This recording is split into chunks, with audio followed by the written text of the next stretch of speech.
10 మంది ఎమ్మెల్యేలతో రాజీనామా చేయించి ఎన్నికలకు వెళ్లే దమ్ముందా అని సీఎం రేవంత్ రెడ్డికి కేటీఆర్ సవాల్ విసిరారు. 66% జనం నీతోనే ఉంటే ఉప ఎన్నికలకు సిద్ధం కావాలని సీఎం రేవంత్కు ఆయన స్పష్టం చేశారు.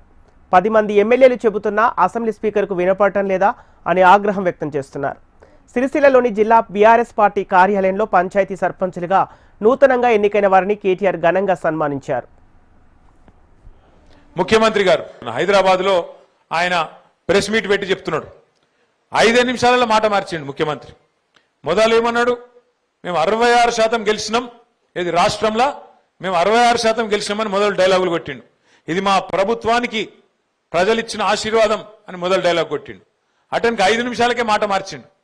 స్థానిక ఎన్నికలంటే లోకల్ విషయాల మీద జరుగుతాయి, లోకల్ అక్కడ ఉండే పరిస్థితులు బట్టి, కులం బట్టి, ఇంకోటి బట్టి జరుగుతుంది, దానికి మాకేం సంబంధం అని 5 నిమిషాల మాట మార్చిండు. కానీ నేను ముఖ్యమంత్రి గారిని ఇలా సిరిసిల్ల వేదికగా వారికి నేను ఒక సవాల్ విసురుతా ఉన్నా. అయ్యా ముఖ్యమంత్రి గారు, మీరు అన్నట్టు, మీరు అనుకుంటున్నట్టు ఏది 66% రాష్ట్రంలో ప్రజలు నీతోనే ఉన్నారు అనే మాట నిజమే అయితే నేను నీకు ఒక సవాల్ చేస్తా ఉన్నా.